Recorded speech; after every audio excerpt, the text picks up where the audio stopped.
오늘 어린이 주일인데 어린이들을 소중히 여깁시다. 우리 옆 사람하고 한번 인사하겠습니다. 네, 시간이 많이 갔기 때문에 제가 될수록 간략하게 요약해서 오늘의 메시지를 여러분에게 드리려고 합니다. 네, 어린이들이 소중하지요. 네, 저도 어린이날 우리 은찬이 유찬이 보러 다녀왔습니다.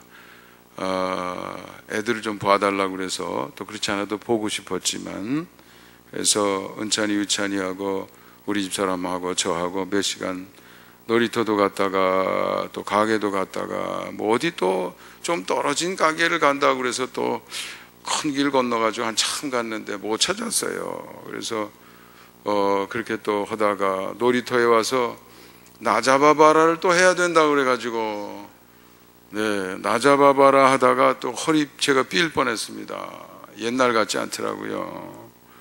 다시 이제 집으로 들어와서 한참 또 집안에서 놀고 있는데 엄마가 오는 소리가 딩동하고 이렇게 나니까 우리 은찬이가 한숨을 푹 쉬더라고요. 이제 할아버지 할머니 가나보다, 그런 생각이 들었던 모양이죠. 자기도 아쉬웠던 것 같습니다. 얘기 들어보면 모든 할아버지가 돈 내라고 그래도 돈 내면서 자랑한다고 그래요. 무슨 뜻입니까? 할아버지 할머니에게는 손자 손녀가 그만큼 어떻다는 얘기일까요? 너무 좋은 거예요. 네. 여러분, 처녀 시절에 그렇게 뭐 깔끔이고 뭐 새침대기라고 그래도 시집만 가서 애만 낳았다 그러면 그냥 똥 싸도 냄새 쿵쿵 맡아보고 말이죠. 코 이렇게 줄줄 나오면 그걸 손으로 말이지, 아니 휴지 나가지고 어찌 손으로 쓱 닦아주고 옷에다 비빈다 이거예요. 왜 그렇게 됩니까? 더러운 게 없어져. 네. 자식만 낳으면 바뀌는, 사람이 바뀌는 거예요. 전에는 남편만 바라보고 살던 사람도 애만 낳으면 남편보다 우선순위가 누구한테로 가요? 자식에게로 갑니다. 그게 섭리예요. 다음 세대가 소중하니까. 내가 노력하지 않아도 하나님의 섭리가 깔끔보다 손으로 잡아서 씻어줘도 괜찮다 하는 마음이 생겨지게 돼 있다 이거죠. 눈 뜨면 남편 생각보다 아들, 딸 생각 먼저 하도록 만들어줬다 이거예요. 할아버지, 할머니에게 손자, 손녀들 자꾸 마음이 끌리게 만들어줬다 이거예요. 왜요? 소중하니까. 왜 소중합니까? 걔네들이 사회의 미래거든요. 아이들이 없으면 이 사회의 미래가 없습니다. 여러분, 뉴스 들어보셨는지 모르겠어요. 영국의 옥스퍼드 대학의 데이빗 콜맨이라고 하는 교수가 인구 감소로 지상에서 가장 먼저 없어질 나라로 어딜 꼽았다고요? 혹시 들어보셨나요? 네? 인구가 감소해서 가장 먼저 없어질 나라를 조사해서 지적을 했는데 어디냐면 대한민국이라는 거예요. 여러분, 충격적이지 않습니까? 자식을 안 낳으면 국가의 미래도 없는 거예요. 교회 미래 어떻습니까? 마찬가지죠.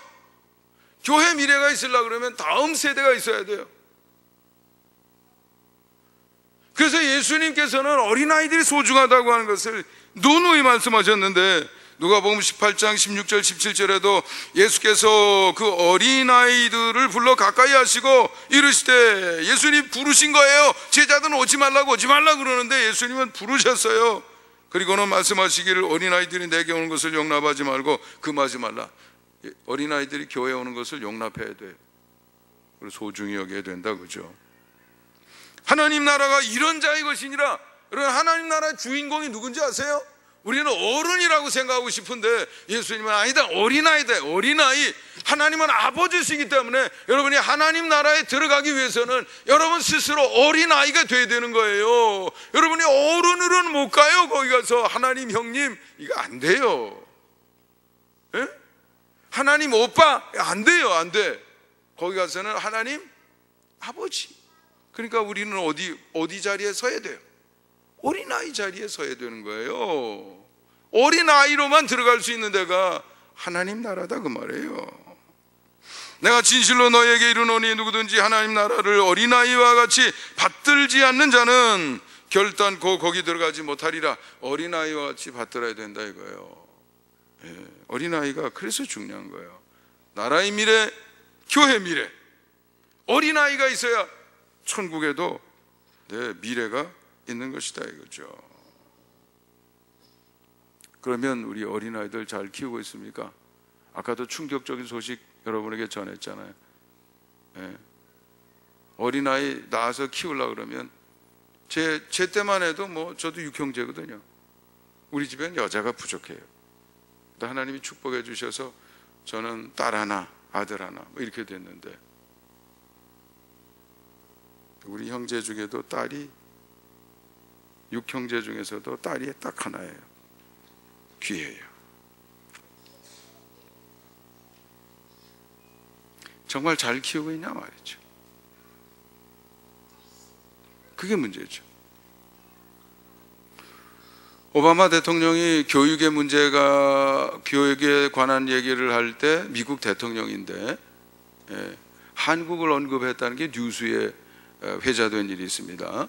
한국의 부모들, 한국의 교육료를 얘기하면서 우리 미국도 이렇게 교육을 시켜야 된다 이렇게 얘기했다는데, 우리 정말 교육 잘 시키고 있는 것입니까?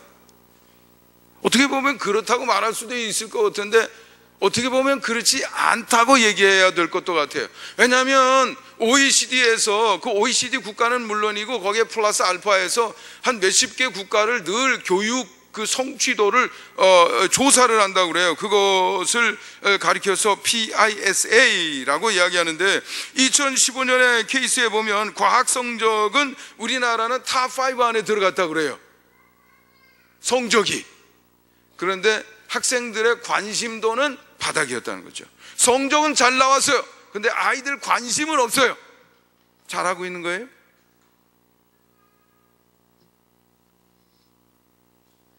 (2012년) 기준으로 OECD 국가 중에서 수학의 경우에는 가장 높았다고 그래요. 그런데 흥미도 역시 바닥이에요. 28위. 수학.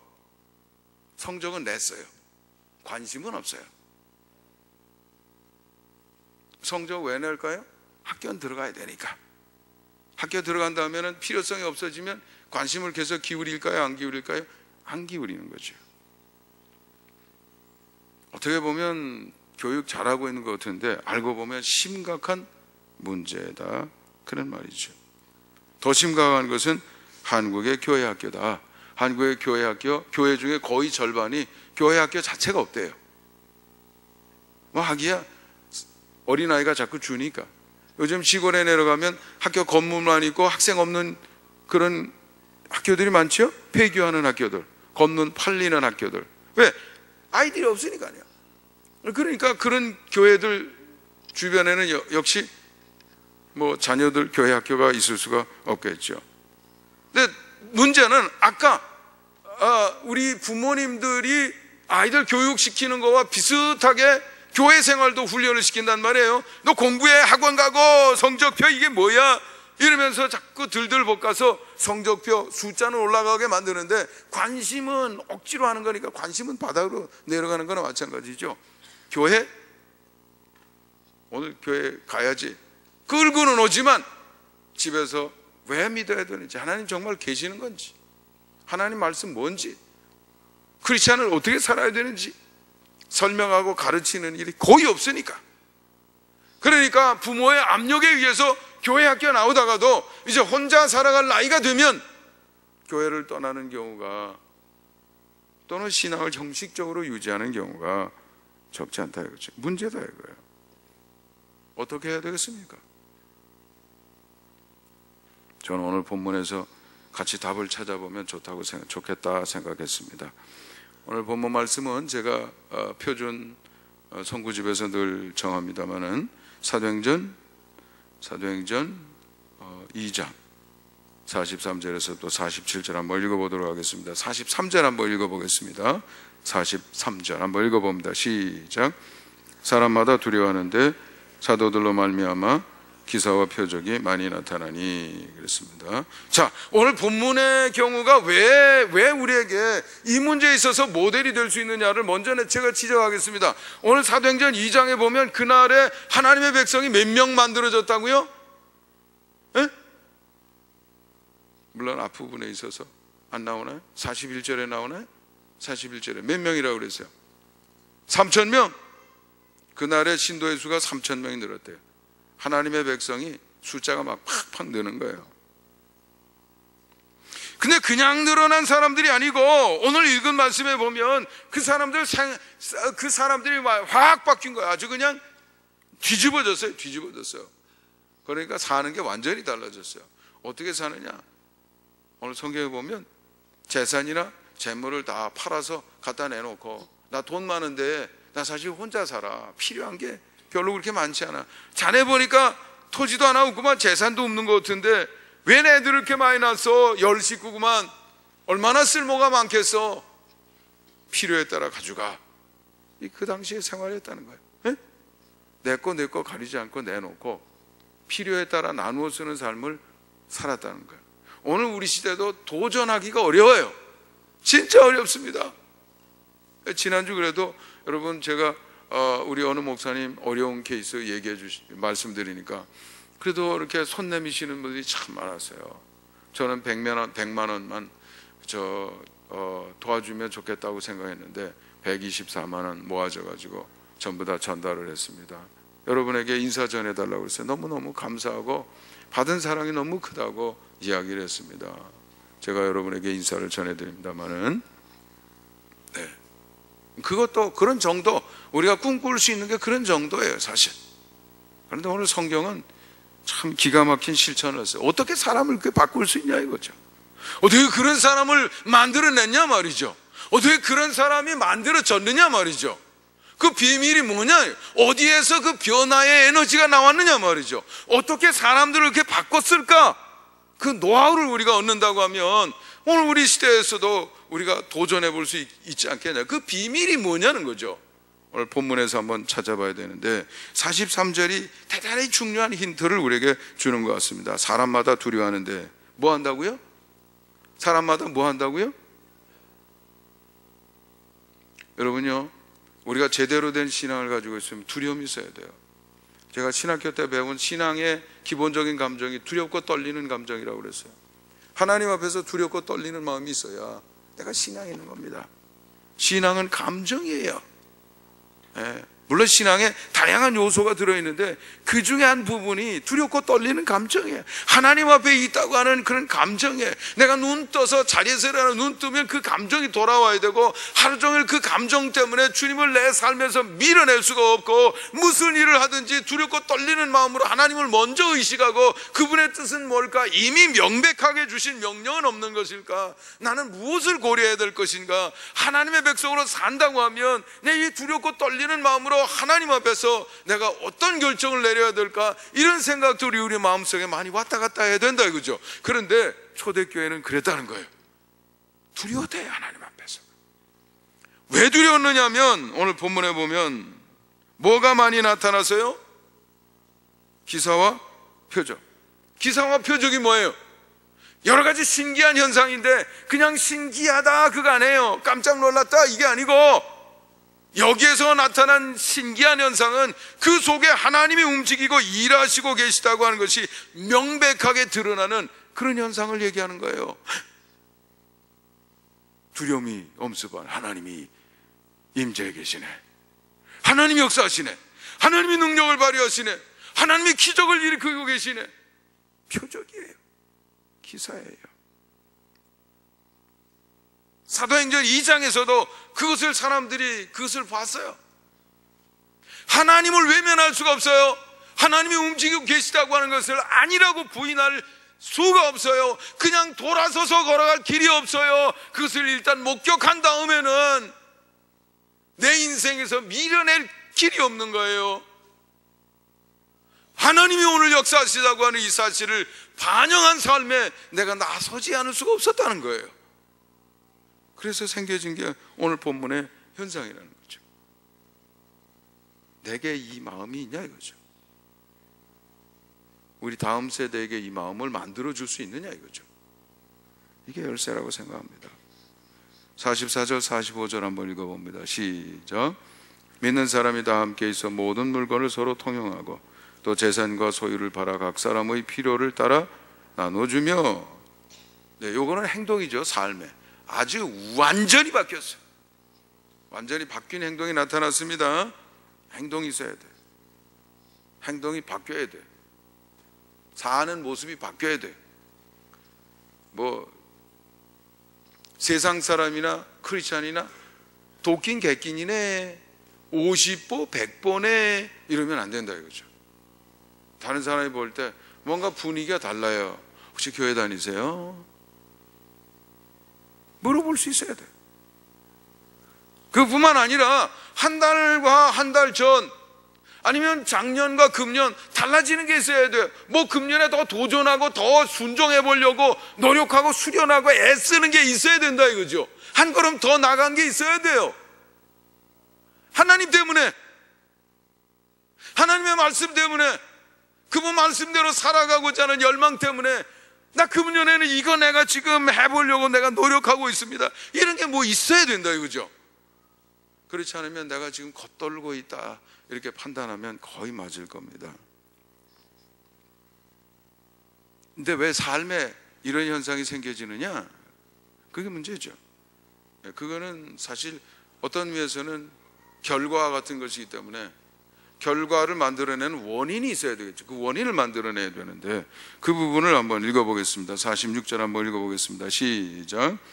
날마다 마음을 같이하여 성전에 모이기를 힘쓰고 집에서 떡을 떼며 기쁨과 순전한 마음으로 음식을 먹고. 이건 사실 42절에 언급을 했던 부분이 여기에 다시 한번 등장하게 되는 겁니다. 왜 그런 사람이 만들어졌습니까? 충격받았다고 만들어지는 건 아니에요. 두렵고 떨리는 마음으로 야 하나님 겁나네 이것만 가지고는 안 돼요. 그 두렵고 떨리는 마음으로 마음을 갖게 만드신 하나님의 역사, 그분이 내게 원하시는 게 뭔지, 그분이 이미 말씀하신 게 있다고 하면 뭔지, 더군다나 예수 그리스도의 현상이 지금 여기에서는 초점이 되는데, 그분이 부활 승천 막 하셨는데 이 땅에 계셨을 때 남겨주신 말씀이 뭔지, 교훈이 뭔지 베드로가 일어나서 설명 다 했거든요. 그거 검토하고 훈련하고 깨우치고 토론하고 이런 공동체 활동이 있다. 하나님의 말씀을 배우고 검토하고 같이 실천 방안을 연구하고 아주 집중하는 오로지 훈련이 있어야 됩니다. 그리고 그 훈련은 항상 공동체 안에서 이루어지게 되는 것입니다. 제가 가장 중요한 공동체가 가정이라고 생각해요. 왜냐하면 사람이 만들어질 정도의 영향은 지속적이어야 됩니다. 그래서 쉐마 명령에 보면 앉았을 때나 일어날 때나 누웠을 때나 길을 갈 때나 하나님의 말씀을 생각하고 강론하고 가르치고 그게 마음에 새기는 거예요. 그것도 잘 안 되게 돼 있어요. 그러니까 잊어먹지 않기 위해서 나가면서 보고 들어오면서 보고 문에다가 문설주에다 붙이라 이거예요. 들어올 때 보고 집안에서 항상 그 활동을 하고 나가면서 보고 길 가면서도 하고 그래야 사람이 만들어지는 거예요. 가정에서 만들어야 돼요. 근데 오늘날 가정 그거 잘 안 합니다.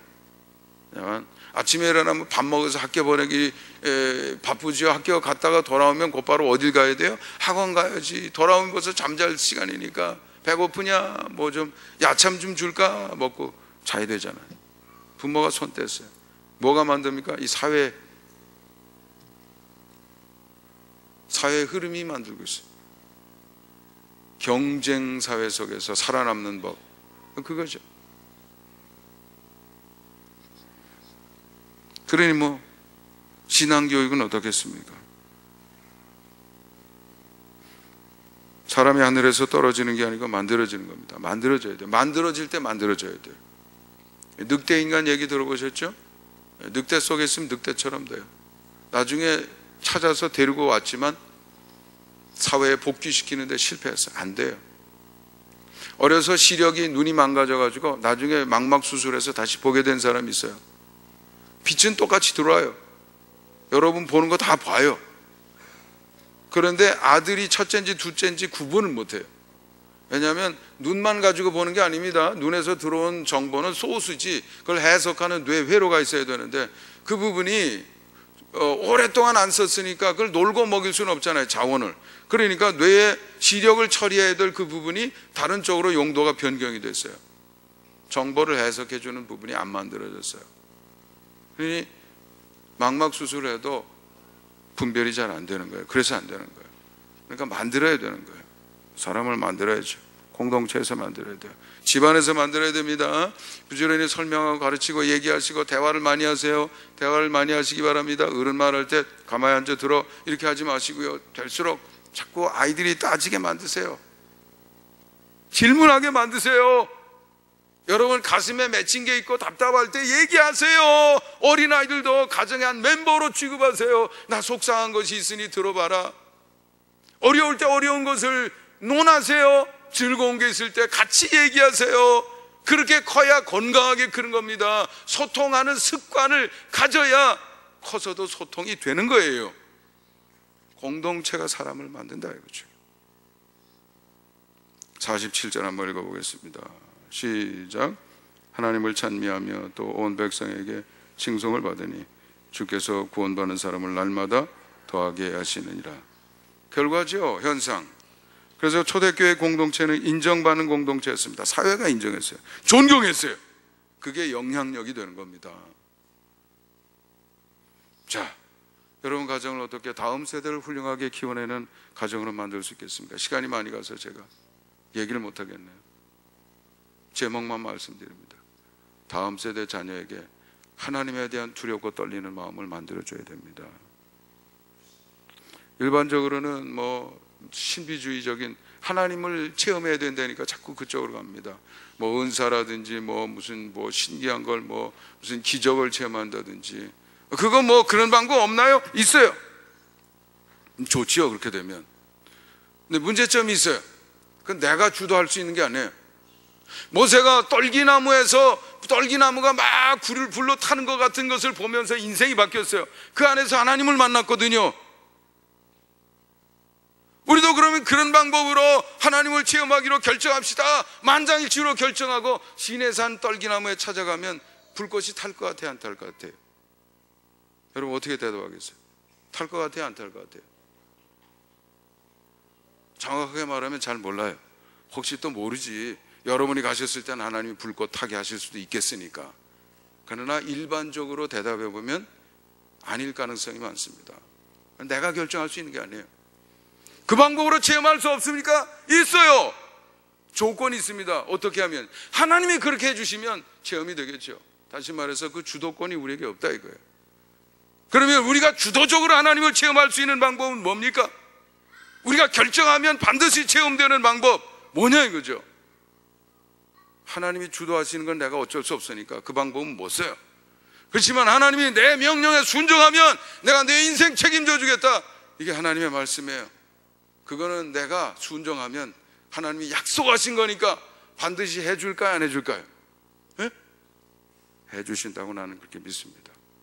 제가 걸어온 인생에 우리 집 굉장히 가난했어요.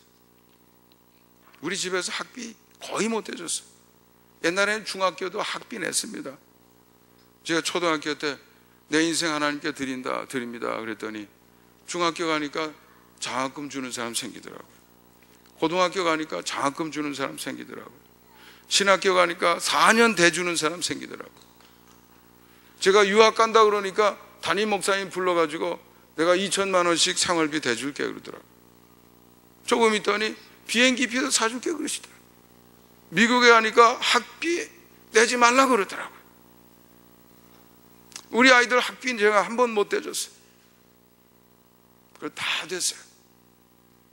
제주가 좋았냐고요? 제주라 그러면 제가 찾아가서 장학금 좀 해주세요. 담임 목사님 제가 있는 동안 충성할 테니까 해주세요. 난 그런 거 못하는 사람입니다. 그렇게 해본 일도 없어요. 도와달라 소리 내 입에서 낸 일도 없습니다.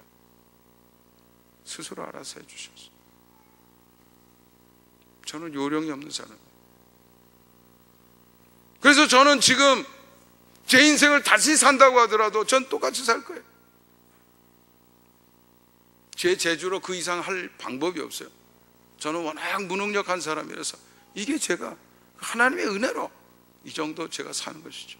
아니면 저 바닥에 있을 겁니다. 살아 역사하시는 하나님을 여러분도 체험하시고 여러분 자녀들에게 그 하나님을 체험시켜 주시기를 축원합니다. 하나님에 대한 두렵고 떨리는 마음만 심어주면 평생을 하나님과 함께 살 것입니다.